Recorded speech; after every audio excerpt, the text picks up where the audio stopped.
السلام عليكم ورحمة الله وبركاته. إن الحمد لله نحمده ونستعينه من يهده الله فلا مضل له ومن يضلل فلا هادي له وأشهد أن لا إله إلا الله وحده لا شريك له وأشهد أن محمدًا عبده ورسوله أما بعد. قال الله تعالى: أعوذ بالله من الشيطان الرجيم. يا أيها الذين آمنوا اتقوا الله وقولوا قولا سديدا يصلح لكم أعمالكم ويغفر لكم ذنوبكم ومن يطع الله ورسوله فقد فاز فوزا عظيما. قال نبينا صلى الله عليه وسلم: فإن أصدق الحديث كتاب الله وخير الهدي هدي محمد صلى الله عليه وسلم وشر الأمور محدثاتها وكل محدثة بدعة وكل بدعة ضلالة وكل ضلالة في النار. பேரன்பிற்கும் பெருமதிப்பிற்கும் உரிய எல்லாம் வல்ல அல்லாஹுவின் நல்லடியார்களே, அல்லாஹுவின் பேரருளால் அவனுடைய கட்டளையாகிய இந்த ஜும்ஆவுடைய வணக்கத்தை நிறைவேற்றுவதற்கும் அதன் ஒரு பகுதியாக அவனுடைய மார்க்கத்தை அதன் தூய வடிவில் அறிந்து கொள்வதற்குமான வாய்ப்பை நாம் எல்லாம் பெற்றிருக்கின்றோம். அன்பிற்குரிய சகோதர சகோதரிகளே, இஸ்லாம் நமக்கு வழங்கக்கூடிய வழிகாட்டுதல்கள், எச்சரிக்கைகள், சுப செய்திகள் அனைத்துமே மறுமையை நோக்கமாக கொண்டே அமைந்திருப்பதை நாம் அனுபவ ரீதியாக உணர்கிறோம். யார் இஸ்லாத்தை முறையாக கடைபிடிக்கிறாரோ அவர் செல்வந்தராகி விடுவார், இப்படி எந்த ஒரு வாக்குறுதியும் நமக்கு சொல்லப்படவில்லை. யார் ஐவேளை சரியாக தொழுகிறாரோ அவருடைய வியாபாரம் மிக சிறப்பாக இருக்கும், இப்படி எந்த வாக்குறுதியும் நமக்கு இஸ்லாத்தில் சொல்லப்படவில்லை. யார் நோன்பு நோக்கிறாரோ அவர் வாழ்நாளில் ஒருபோதும் நோய்வாய்ப்பட மாட்டார், இப்படி இஸ்லாத்தில் எந்த ஒரு வாக்குறுதியும் நமக்கு தரப்படவில்லை. ஏன்?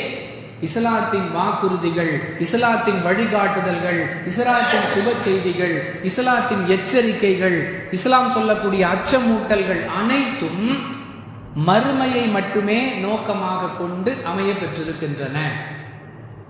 ஒரு சில விஷயங்களில் நாம் உலகில் எப்படி வாழ வேண்டும் என்பதற்கான வழிகாட்டுதல்கள் சொல்லப்பட்டிருந்தாலும் அவற்றின் நோக்கமும் மறுமையை அடிப்படையாக கொண்டே அமைந்திருப்பதை நாம் உணரலாம்.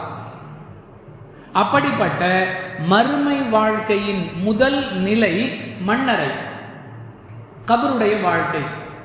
அந்த வாழ்க்கை ஒருவருக்கு மகிழ்ச்சிகரமானதாக, வெற்றிகரமானதாக ஆகிவிட்டது என்று சொன்னால் அதற்கு பிறகு அவர் அடையக்கூடிய மறுமையின் எல்லா நிலைகளும் நல்ல விதமாக அமையும் என்ற அடிப்படையில் நம்முடைய மறுமையை நாம் மகிழ்ச்சியாக வைத்துக் கொள்வதற்கான வழிமுறைகள் என்னென்ன, ஒருவர் தன்னுடைய மன்னரையை மகிழ்ச்சியாக அமைத்துக் கொள்ள வேண்டுமானால் அவர் என்ன செய்ய வேண்டும், இது போன்ற சில தகவல்களுடைய தொகுப்பைத்தான் இன்ஷா அல்லாஹ் இன்றைய ஜும்ஆவுடைய சிந்தனையாக மன்னரை மகிழ்ச்சி என்ற தலைப்பின் கீழ் சில செய்திகளை அறிந்து கொள்ள இருக்கிறோம் இன்ஷா அல்லாஹ்.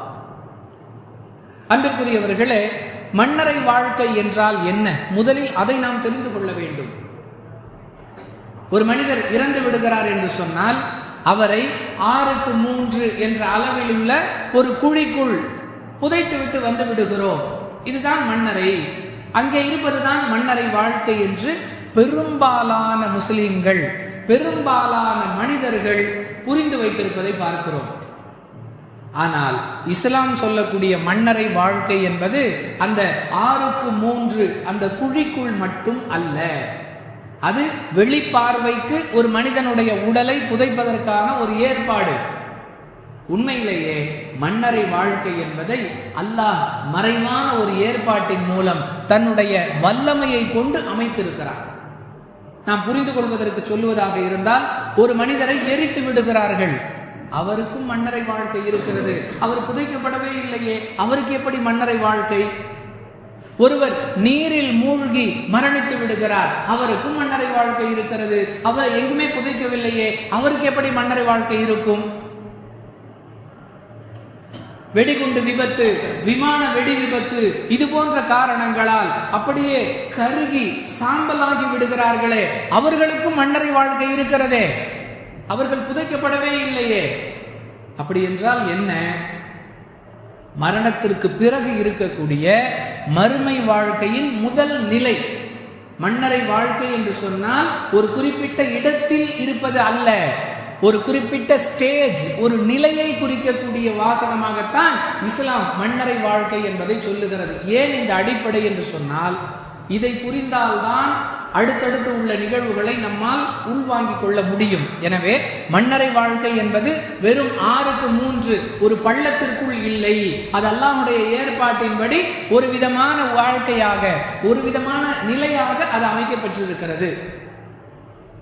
அன்பானவர்களே, ஏன் மன்னரை வாழ்க்கையில் மகிழ்ச்சிக்காக முயற்சி செய்ய வேண்டும்? அப்படி முயற்சி செய்யவில்லை என்றால் அது மிக மோசமானதாக ஆகிவிடும். எனவே மன்னரை வாழ்க்கையை மகிழ்ச்சியாக வைத்துக் கொள்வதற்கு நாம் முயற்சி செய்ய வேண்டும். அன்பானவர்களே, புகாரியில் இடம்பெறக்கூடிய 1373வது ஹதீஸ், அஸ்மா ரலியல்லாஹு அன்ஹா அறிவிக்கக்கூடிய செய்தி. ஒரு முறை அல்லாஹுவின் தூதர் ஸல்லல்லாஹு அலைஹி வஸல்லம் அவர்கள் மக்களுக்கு அறிவுரை சொல்லிக் கொண்டிருக்கிறார்கள். அந்த அறிவுரையில் அல்லாஹுவின் தூதர் அவர்கள் மனிதன் மன்னரையில் அடையக்கூடிய சோதனைகளை பற்றி பேசுகிறார்கள். இதை கேட்ட மக்கள் தேம்பி தேம்பி அழ ஆரம்பித்து விட்டார்கள். அந்த அளவிற்கு மனிதன் மன்னரையில் வேதனையையும் சோதனையையும் சந்திக்கக்கூடிய நிலை ஏற்படும். இதை விட்டு பாதுகாப்பு பெற வேண்டும் என்றால் நாம் மன்னரையை மகிழ்ச்சியாக வைத்துக் கொள்வதற்குரிய வேலைகளை செய்ய வேண்டும். அன்பானவர்களே, திருமிதியில் இடம்பெறக்கூடிய 2308வது ஹதீஸ், பல முறை பல பயான்களில் நாம் எல்லாம் கேட்ட ஒரு ஹதீஸ். உஸ்மான் ரலியல்லாஹு அன்ஹு எப்பொழுதெல்லாம் மன்னரைகளை சந்திக்கின்றார்களோ அப்பொழுதெல்லாம் தங்களுடைய தாடி நனையக்கூடிய அளவிற்கு அழுது விடுவார்கள். கூட இருக்கிற சஹாபாக்கள் கேட்கிறாங்க, ரசூலுல்லாஹி ஸல்லல்லாஹு அலைஹி வஸல்லம் அவர்களுடைய சபையில் சொர்க்கத்தை பற்றி நரகத்தை பற்றி பேசும் பொழுதெல்லாம் கூட நீங்கள் இப்படி அழுவதில்லை, ஆனால் மன்னரைகளை பார்த்தால் இப்படி அழுகிறீர்களே, இதற்கான காரணம் என்ன?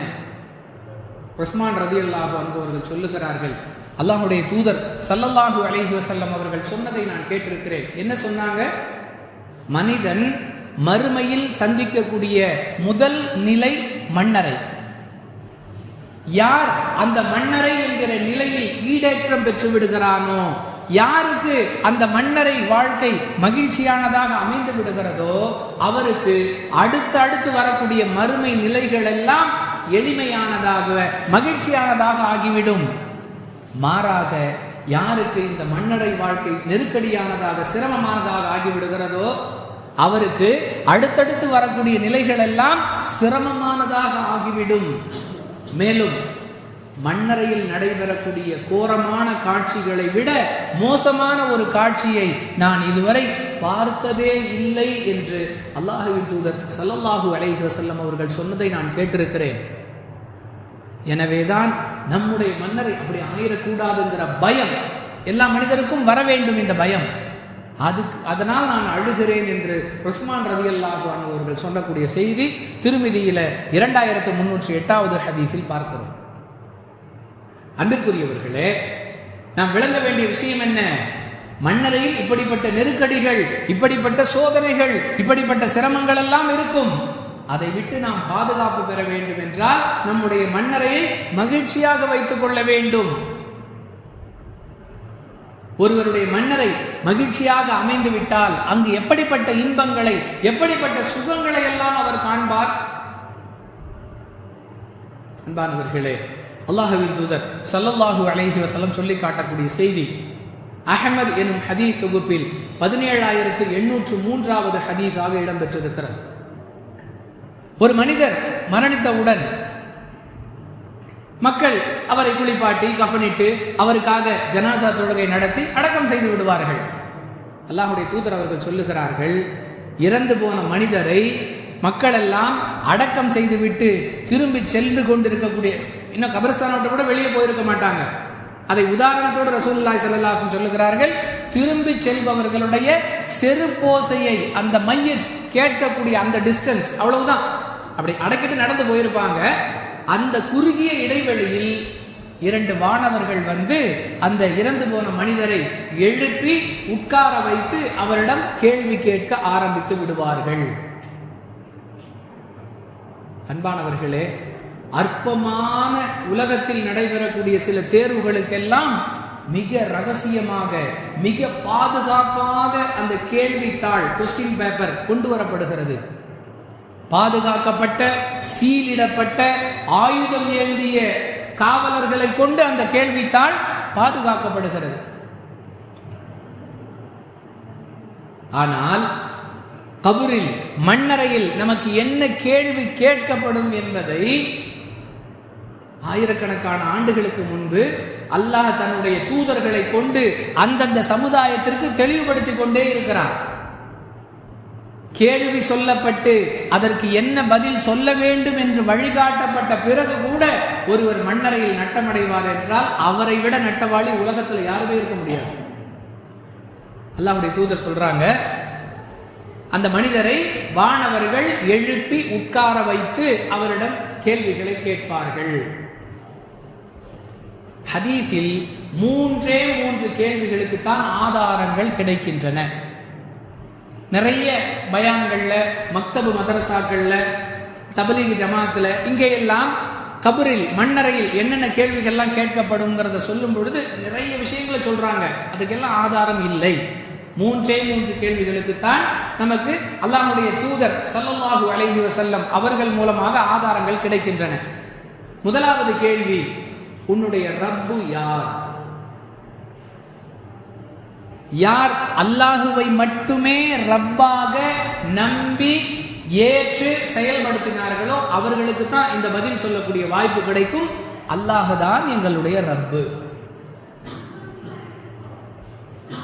அரசாங்க பட்டியலில் முஸ்லீமாக இருப்பவர்கள் ஒரு சாரார், அல்லாஹுடைய பட்டியலில் முஸ்லீமாக இருப்பவர்கள் இன்னொரு சாரார். யார் இந்த கேள்விக்கு பதில் சொல்லுவார்கள் அப்படிங்கிறத நீங்களே தெரிந்து கொள்ளலாம். வெறும் சாதி சான்றிதழில் மட்டும் முஸ்லிம், லப்பை, மரைக்காயர், ராவுத்தர், தகினி, பட்டான், ஷேக், பெய்க் இப்படியெல்லாம் போட்டு வச்சிருக்கிறாங்க. அவங்க பதில் சொல்லுவாங்களா? அரசாங்க பட்டியலில் மட்டும் இல்லாமல் அல்லாஹ்வின் பட்டியலிலும், அதாவது அல்லாஹ் விரும்பக்கூடிய, அல்லாஹுவால் தேர்வு செய்யப்பட்ட முஸ்லிம்கள் சிலர் இருப்பாங்கல்ல, அவங்க இந்த கேள்விக்கு பதில் சொல்வார்களா? தெளிவாக விளங்கிக் கொள்ளலாம். அல்லாஹுவின் பார்வையில் யார் முஸ்லீமாக வாழ்ந்தார்களோ அவர்களால் தான் பதில் சொல்ல முடியும். அல்லாஹ் தான் எங்களுடைய ரப்பு. நானும் நீங்களும் இந்த கேள்விக்கு இப்படி ஒரு பதில் சொல்ல வேண்டும் என்றால் வாழும் காலத்தில் நாம் நம்மை அல்லாஹுவின் பார்வையில் முஸ்லீமாக ஆக்கிக் கொள்ள வேண்டும். அரசாங்க பட்டியலோடு நிறுத்தி விடாமல். அடுத்து கேட்கப்படும், உன்னுடைய மார்க்கம் எது? யார் இஸ்லாத்தை தன்னுடைய வாழ்க்கை பாதையாக ஏற்று செயல்படுத்தினார்களோ அவர்கள் சொல்லுவார்கள், என்னுடைய மார்க்கம் இஸ்லாம். அவங்களுக்கு தான் அந்த பதில் வரும். மூன்றாவதாக, அன்பிற்குரியவர்களே, ரசூலுல்லாஹி ஸல்லல்லாஹு அலைஹி வஸல்லம் அவர்களை எடுத்து காட்டி, இந்த மனிதரை பற்றி நீ என்ன நினைக்கிறாய்? முஹம்மதுவை பற்றி நீ என்ன நினைக்கிறாய்னு கேட்க மாட்டாங்க.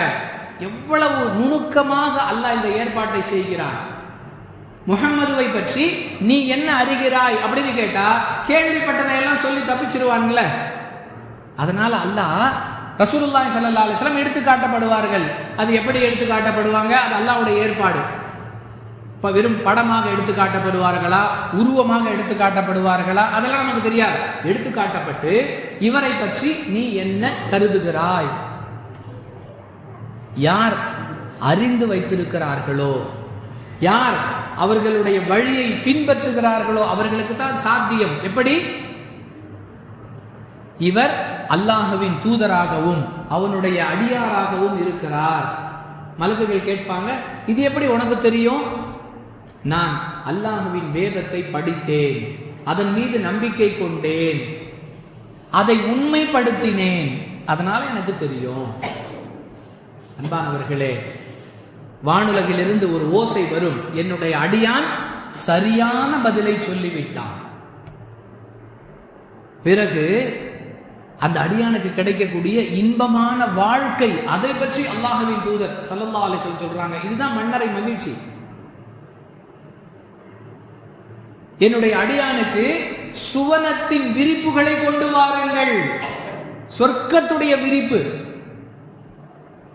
அன்பானவர்களே, நம்ம உலகத்துல நம்மை விட பொருளாதாரத்தில் உயர்ந்த நிலையில் இருப்பவர்கள் கொஞ்சம் காஸ்ட்லியான பயன்பாட்டு பொருட்களை வைத்திருந்தாலும் நமக்கு எவ்வளவு ஆசை, நம்மளும் அந்த மாதிரி வாங்கணும், அவர் வச்சிருக்கிற மாதிரி நான் வாங்கணும். அவங்க வீட்டுல பெட்ல ஒரு கவர் போட்டிருந்தாங்க, என்ன அழகு, நம்மளால அதெல்லாம் வாங்க முடியுமான்னு தெரியல. இப்படியெல்லாம் உலக பொருட்களை பார்த்து ஏங்கி இருப்போம். ரசூலுல்லாஹி ஸல்லல்லாஹு அலைஹி வஸல்லம் சொல்றாங்க, யார் சரியான முறையில் பதிலளிக்கிறார்களோ அவர்களுக்கு மன்னரை மகிழ்ச்சி ஆரம்பமாகி விடுகிறது. என்னுடைய அடியான் சரியான பதிலை சொல்லிவிட்டான், அவனுக்கு சுவனத்தின் விரிப்புகளை கொண்டு வந்து விரித்து விடுங்கள், சுவனத்தின் ஒரு கதவை அவனுக்காக திறந்து விடுங்கள். இந்த மன்னரை வாழ்க்கையிலே இருக்கிறாரே, இவருக்கும் சொர்க்கத்திற்கும் இடையே ஒரு கனெக்ஷன், ஒரு இணைப்பு ஏற்பட்டு விடும். கதவை திறந்துட்டா சொர்க்கத்தில் உள்ள நறுமணம் இங்கே வரும், சொர்க்கத்துடைய இனிமையான காற்று இங்கே வரும். அடுத்து சொல்லப்படும், என்னுடைய அடியானுக்கு, இந்த அடியானுடைய மன்னரை கபர் கண்ணுக்கு எட்டிய தூரம் விசாலமாக ஆகட்டும். கபூர்ல நெருக்கடிங்கிறதே இல்லை. விசாலம் அப்படிங்கிறத எல்லோருமே விரும்புவோம். நம்ம வீடு பொறா பூண்டு மாதிரி சின்னதா இருந்துச்சுன்னா நெருக்கடி, பிள்ளைங்களுக்கு படுக்க இடம் இல்லை, வீட்டுக்கு ஆசையா ஒரு விருந்தாளியை கூப்பிட முடியல. ஏன்? இடம் பற்றாக்குறை. நாம கொண்டு போய் போட்டோம்ல வெறும் 6க்கு 3, அது இல்ல. அந்த அடியானுக்கு சொல்லப்படும், உங்களுடைய கபர் கண்ணுக்கு எட்டிய தூரம் விசாலமாகிவிடும். சுவனத்துடைய விரிப்பு கொண்டு வந்து விரிச்சுட்டாங்க. சுவனத்துக்கும் இந்த அடியானுடைய இருப்பிடத்துக்கும் ஒரு தொடர்பு ஏற்பட்டு விட்டது. கண்ணுக்கு எட்டிய தூரம் கபர் விசாலமாகிவிட்டது. மன்னரையில் மகிழ்ச்சி ஆரம்பமாகிவிட்டது. எதனால்? அல்லாஹுவை ரப்பாக ஏற்றுக்கொண்டதால், இஸ்லாத்தை மார்க்கமாக நடைமுறைப்படுத்தியதால், ரசூலுல்லாஹி ஸல்லல்லாஹு அலைஹி வஸல்லம் அவர்களை பற்றி அல்லாஹுவின் வேதத்தை ஓதி அறிந்து கொண்டு உண்மைப்படுத்தி நம்பிக்கை கொண்டதால்.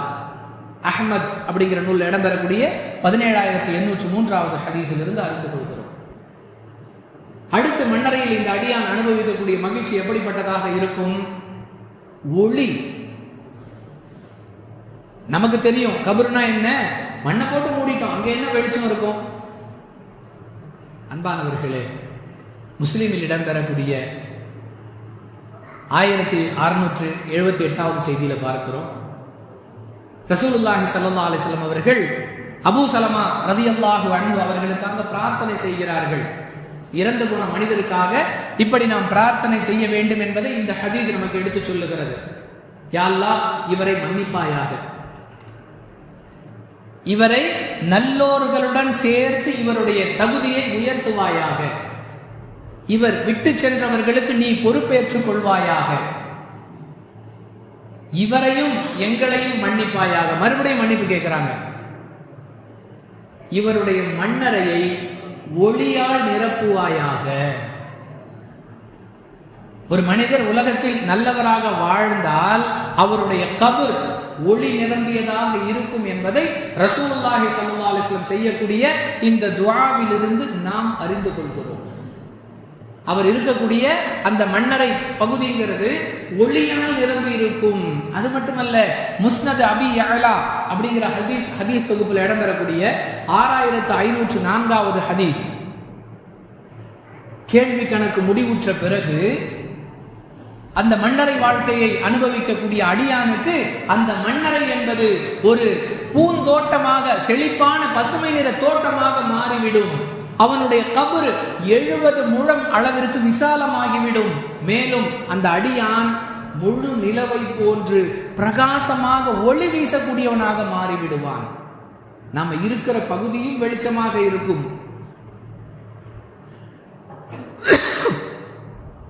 நாமும் ஒளி வீசக்கூடிய. எப்படிப்பட்ட ஒளி? ரசூலுல்லாஹி ஸல்லல்லாஹு அலைஹி வஸல்லம் சொல்றாங்க, முழு நிலவு, ஃபுல் மூன், அந்த மாதிரி அந்த அடியான் ஒளி வீசக்கூடியவனாக மாறிவிடுவான் என்று அல்லாஹ்வின் தூதர் ஸல்லல்லாஹு அலைஹி வஸல்லம் சொல்லுகிறார்கள். அன்பானவர்களே, யாருக்கு இந்த மகிழ்ச்சி? யார் சரியாக பதில் சொல்லுகிறாரோ அவருக்கு. யார் சரியாக பதில் சொல்ல முடியும், யார் சரியாக நடக்கிறாரோ அவர்தான். அன்பானவர்களே, இன்னும் அந்த மறுமை வாழ்க்கை எப்படிப்பட்டதா, அந்த மன்னரை வாழ்க்கை எந்த அளவிற்கு மகிழ்ச்சிகரமானதாக இருக்கும்? பல விஷயங்களை அல்லாஹ்வுடைய தூதர் நமக்கு சொல்றாங்க. புகாரில் இடம்பெறக்கூடிய 1386வது செய்தி. தினமும் சுபுஹ் தொழுகைக்கு பிறகு மக்களிடத்துல ரசூலுல்லாஹி ஸல்லல்லாஹு அலைஹி வஸல்லம் கேட்பாங்க, நீங்கள் ஏதாவது கனவு கண்டீர்களா? யாராவது ஏதாவது கனவு கண்டிருந்தால் அதை அவர்கள் நபிகளாரிடம் சொல்லுவார்கள். அந்த கனவுக்கு அல்லாஹ்வுடைய தூதர் விளக்கம் சொல்லுவாங்க. அன்றைய தினத்துல தான் கண்ட ஒரு கனவை பற்றி ரசூலுல்லாஹி ஸல்லல்லாஹு அலைஹி வஸல்லம் விளக்கம் சொல்லுகிறார்கள். பெரிய ஹதீஸ். அதில் ஒரு தகவலாக சொல்லுகிறார்கள், மரணித்ததிலிருந்து அந்த நியாய தீர்ப்பு நாள் வர்ற வரைக்கும் இடைப்பட்ட இந்த வாழ்க்கை தான் மன்னரை வாழ்க்கை. அந்த வாழ்க்கையை பற்றி ரசூலுல்லாஹி ஸல்லல்லாஹு அலைஹி வஸல்லம் சொல்றாங்க, எனக்கு பல விஷயங்கள் எடுத்து காட்டப்பட்டன. அதில் ஒன்றாக நான் ஒரு வீட்டை பார்த்தேன், ஒரு குடியிருப்பு, ஒரு மாளிகை. அது எப்படிப்பட்டதாக இருந்தது என்று சொன்னால், இதுவரை என் வாழ்நாளில் நான் அப்படிப்பட்ட ஒரு வீட்டை பார்த்ததே இல்லை. அந்த வீட்டில் சிறுவர்கள் இருந்தார்கள், முதியவர்கள் இருந்தார்கள், ஆண்கள் இருந்தார்கள், பெண்கள் இருந்தார்கள்.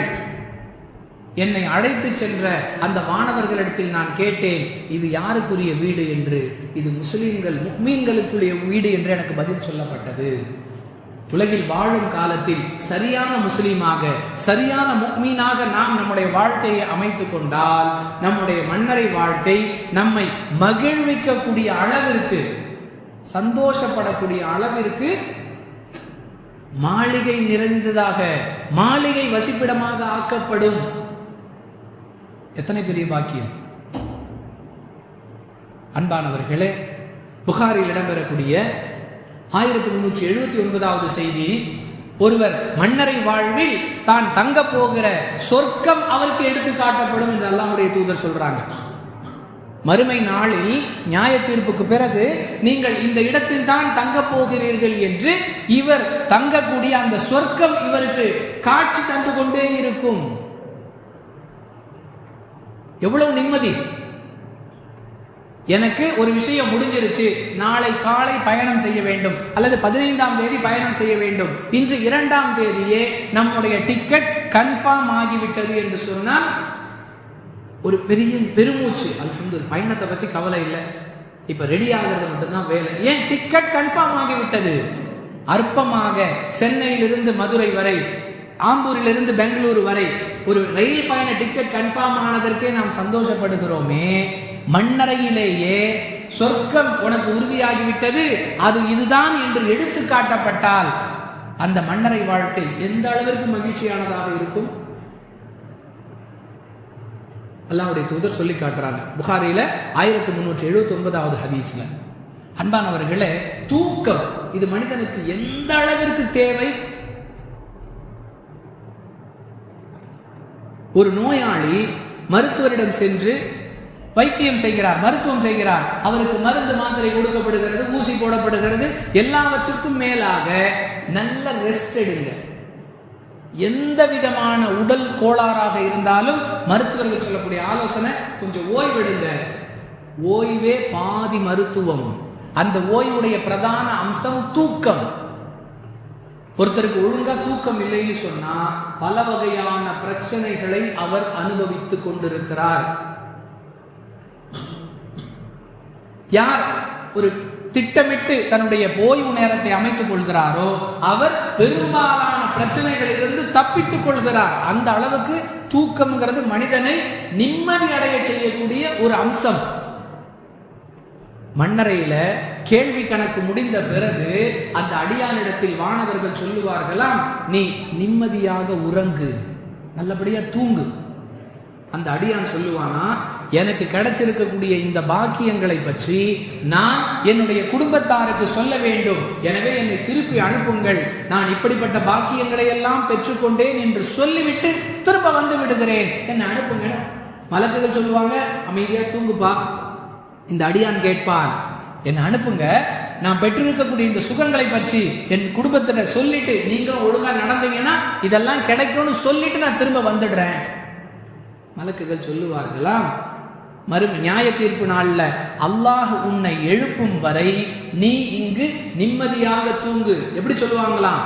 புது மாப்பிள்ளை தூங்குவதை போன்று தூங்கு என்று சொல்லுவார்கள். சொல்லிவிட்டு ரசூலுல்லாஹி ஸல்லல்லாஹு அலைஹி வஸல்லம் சொல்றாங்க, புது மாப்பிள்ளையை யார் அவரிடத்தில் நெருக்கமானவராக இருக்கிறாரோ அவரை தவிர வேற யாராவது எழுப்ப முடியுமா?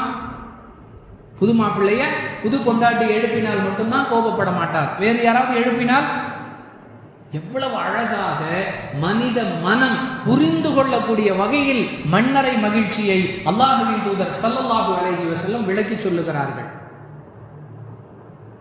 அப்படியே நிம்மதியா திருமதியில் இடம்பெறக்கூடிய 991வது ஹதீஸ்ல மன்னரை மகிழ்ச்சிக்கு தூக்கம் உதவியாக இருக்கும்னு அல்லாஹ்வுடைய தூதர் சொல்லக்கூடிய செய்தியை பார்க்கலாம். அன்பானவர்களே, இதெல்லாம் யாருக்கு கிடைக்கும்?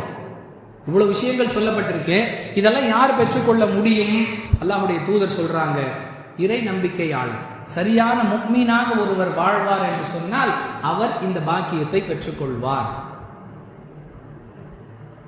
எது இஸ்லாமிய வாழ்க்கை என்று நமக்கு சொல்லப்பட்டிருக்கிறதோ அந்த வாழ்க்கையை ஒருவர் வாழ்வார் என்று சொன்னால் அவருக்கு இந்த பாக்கியங்கள் கிடைக்கும். சொல்லிட்டு அல்லாஹ்வுடைய தூதர் திருக்குர்ஆனுடைய 14வது அத்தியாயம் 27வது வசனத்தை ஓதி காட்டுறாங்க. ஒரு அடியான் அவன் கொண்டிருக்கக்கூடிய கொள்கையின் காரணமாக அவனை கொண்டு அல்லாஹ் இம்மையிலும் மறுமையிலும் பலப்படுத்துகிறான். யார் ஈமான் கொண்டிருக்கிறாரோ அவரை அவருடைய கொள்கையின் மூலமாக அல்லாஹ் துனியாவிலும் பலப்படுத்துகிறான், ஆகிரத்திலும் பலப்படுத்துகிறான் என்ற குர்ஆன் வசனத்தை ஓதி மூமினுடைய மன்னரை வாழ்க்கை நிம்மதியானதாக மகிழ்ச்சியானதாக இருக்குங்கிறத விளங்கும் வகையில புகாரில் இடம்பெறக்கூடிய 1369வது ஹதீஸ்ல 66வது ஹதீஸ்ல அல்லாஹ்வுடைய தூதர் சொல்லக்கூடிய செய்திகளை பார்க்கிறோம். அன்பானவர்களே, மன்னரை மகிழ்ச்சியாக இருக்க வேண்டும் என்றால் அதற்கு முதல் அம்சம் நாம் சரியான இறை நம்பிக்கையாளராக இருக்க வேண்டும். இரண்டாவது அம்சம் நல்ல செயல்களை அதிகமாக செய்ய வேண்டும். நற்செயல்கள். அன்பானவர்களே, பெரும்பாலான மனிதர்களிடம் நல்ல அமல்களுடைய பஞ்சம் பற்றாக்குறை இருப்பதை பார்க்கிறோம். புகாரில 6514வது செய்தி, ஒரு மனிதன் மரணித்து விட்டால் அவனை அடக்கம் செய்யும் பொழுது அவனை தொடர்ந்து 3 விஷயங்கள் செல்கின்றன. ஒன்று, அவனுடைய உறவுகள், அடக்கம் செய்வதற்காக கூட வரக்கூடிய உறவினர்கள். இரண்டாவது, அவனுடைய செல்வம். ஒரு காலத்துல ஒரு பணக்காரர் மரணித்து விட்டால் அவருடைய சொத்து செல்வங்களை எல்லாம் அவரை அடக்கம் செய்யக்கூடிய இடத்துக்கு வரைக்கும் கொண்டு போயிட்டு திரும்ப கொண்டு வந்துருவாங்க. அந்த வழக்கம் இருந்தது ஒரு காலத்துல. அப்போ ரசூலுல்லாஹி ஸல்லல்லாஹு அலைஹி வஸல்லம் சொல்றாங்க, முதலாவதாக அவனுடைய உறவினர்கள், இரண்டாவதாக அவனுடைய செல்வம், மூன்றாவதாக அவன் செய்த நற்செயல்கள். இந்த மூணும் அவனை பின்தொடர்ந்து செல்லும். அவனை அடக்கம் செய்துவிட்டு அவனுடைய உறவினர்களும் அவனுடைய செல்வமும் திரும்ப வந்து விடுவார்கள். அவனுடைய அமல் மட்டும்தான் அவனுக்கு கூட இருக்கும். யாரிடத்தில் அமல் துணை இருக்கிறதோ அவர் நிம்மதியாக இருப்பார். அந்த கேள்வி கணக்கு முடிஞ்ச உடனே அங்க நடக்கக்கூடிய செய்திகள்ல ஒரு செய்தியாக ரசூலுல்லாஹி ஸல்லல்லாஹு அலைஹி வஸல்லம் சொல்றாங்க, ஒரு மனிதர் நல்ல நறுமணம் மிக்கவராக, அழகிய ஆடை அணிந்தவராக ஒரு மனிதர் இவரிடத்துல வந்து சொல்லுவார், உனக்கு வாக்களிக்கப்பட்டது இதுதான், நீ சந்தோஷமாக இரு. நீங்க யாருங்க? நான் தான் உலகத்தில் நீ செய்த நல்ல அமல்கள். நாம் செய்த நல்ல அமலை ஒரு மனித உருவத்தில் நம்மிடம் அனுப்பி வைத்து நமக்கு அல்லாஹ் சுப செய்தி சொல்ல செய்கிறான் என்று அல்லாஹ்வுடைய தூதர் சொல்றாங்க.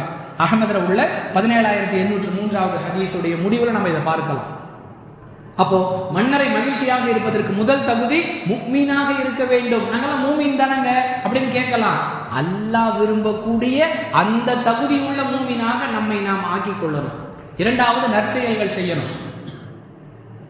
அந்த நற்செயல்களிலேயே முஸ்லிமில் இடம்பெறக்கூடிய 3358வது செய்தி, இதா மாத்தல் இன்சான் இன் கதா அமலுஹு இல்லா மின் ஸலாத்தின் சதகத்தின் ஜாரியா அவ் இல்மின் யன்தஃபஉ பிஹி அவ் வலதின் சாலிஹின் யதுஉ லஹு. ஒரு மனிதன் மரணித்து விட்டால் அவனுடைய எல்லா நற்செயல்களும் முற்று பெற்று விடுகின்றன, 3 விஷயங்களை தவிர. ஒன்று, நிலையான நன்மைகளை பெற்றுத்தரக்கூடிய தர்மம். 2வது, பயனுள்ள கல்வி. யாருக்காவது ஒரு பயனுள்ள கல்வியை கற்றுக் கொடுத்து மரணித்து விட்டால் அந்த கல்வியை கற்றவர் இன்னொருவருக்கு சொல்லிக் கொடுப்பார், அவர் இன்னொருவருக்கு சொல்லிக் கொடுப்பார், அந்த கல்வி இவருக்கு பயனுள்ளதாக அமையும். 3வதாக, அவ்வலதின் சாலிஹின் யதுஉ லஹு, இவருக்காக துஆ செய்யக்கூடிய பிள்ளைகள், இவருடைய பிள்ளைகளை இவருக்கு துஆ செய்யக்கூடிய வகையில் மார்க்க பற்றுள்ளவர்களாக, நன்றி செலுத்தக்கூடிய சிந்தனை உள்ளவர்களாக, அல்லாஹ்வின் அச்சம் உள்ளவர்களாக இவர் உருவாக்கிவிட்டு சென்றால் இந்த 3 விஷயங்கள் இவருக்கு பலன் தரும். அதை கொண்டு மன்னரை மகிழ்ச்சியாக இருக்கும். அடுத்ததாக அன்பிற்குரியவர்களே, சிரமங்களை சகித்து கொண்டு வாழ்பவருக்கு மறுமை நிம்மதியானதாக இருக்கும் அல்லாஹ்வுடைய தூதர் சொல்றாங்க. அஹ்மதில் இடம்பெறக்கூடிய 17591வது செய்தி, ஒரு மனிதர் கடுமையான வயிற்று வலியால் சிரமப்பட்டு அந்த வலியிலேயே மௌத்தாகி விடுகிறார். ஒரு நபித்தோழர் இன்னொரு நபித்தோழர் இடத்துல கேட்கிறார், மிக கடுமையான வேதனையோடு ஒருவர் மரணித்தால் அவருக்கு மண்ணறையில் எந்த வேதனையும் இருக்காது என்பதை அல்லாஹ்வுடைய தூதர் அவர்கள் சொன்னதை நீ கேட்டிருக்கிறாயா? ஆம், நான் கேட்டிருக்கிறேன். உறுதிப்படுத்துறாங்க. ஒரு வேதனை, ஒரு நெருக்கடி, ஒரு சிரமம், ஒரு பிரச்சனை உலகத்தில் வருகிறது, அதை அல்லாஹ்வுக்காக சகித்துக் கொள்ளணும். அல்லாஹ் எதை செஞ்சாலும் அதுல ஒரு நன்மை இருக்கும்.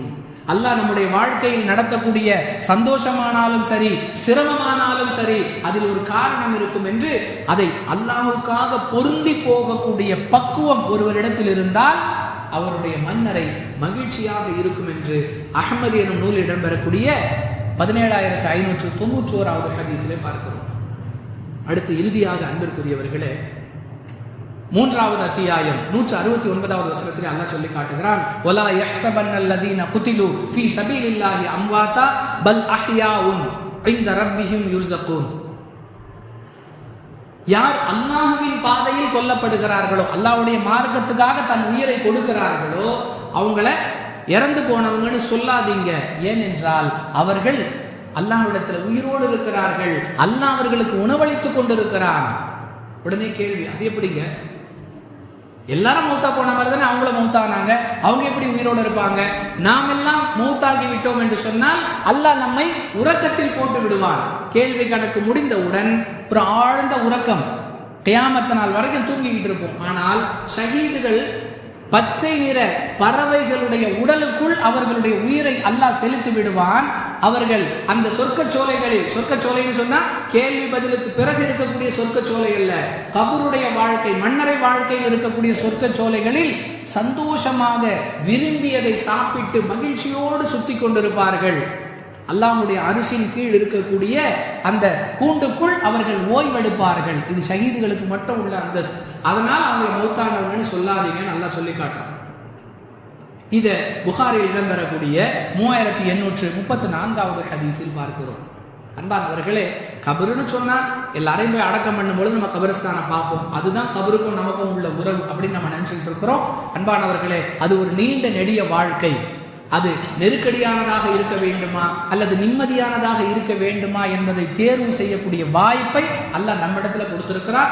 நாம் அதை முறையாக பயன்படுத்தி நம்முடைய மன்னரையை மகிழ்ச்சியாக ஆக்கிக் கொள்வதற்கு நம்முடைய ஈமானை வலுப்படுத்துவோம், நல்ல அமல்களை அதிகமாக செய்வோம், நமக்கு வரக்கூடிய சிரமங்களை அல்லாஹுக்காக பொருந்திக் கொள்வோம், நம்மால் இயன்ற அளவிற்கு மார்க்கத்திற்காக நம்மை தியாகம் செய்வோம், மன்னரையை மகிழ்ச்சியாக ஆக்கிக் கொள்வோம்.